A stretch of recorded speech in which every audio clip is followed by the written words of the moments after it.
ფართო კონტექსტის ნაწილში აბსოლუტურად სრული პასუხისმგებლობით მინდა გითხრათ, რომ სტრასბურგის სასამართლოზე უფრო დიდი და დასაბუთებული ინტერესი აქვს, რა თქმა უნდა, საქართველოს მოქალაქეებს.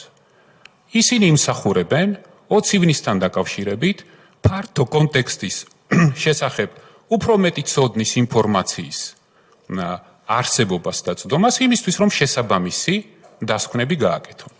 რაც შეეხება ფართო კონტექსტს. მე ძალიან მაინტერესებს და ვთვლი უბრალოდ, რომ ფართო კონტექსტის გასააზრებლად ჩემთან ერთად ამ კომისიამ უნდა გამოკითხოს ივანიშვილი.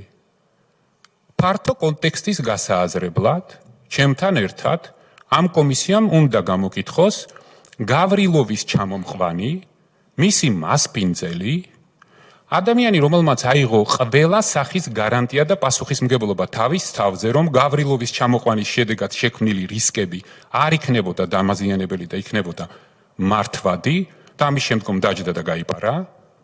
მე ვთვლი, რომ უნდა გამოკითხოთ გენერალური პროკურორი, რომელიც ამდენი ხანი იძიებდა ამ საქმეს და სტრასბურგმა სწორედ ამაზე მიანიშნა, რომ გამოძიება არის გახანგრძლივებული.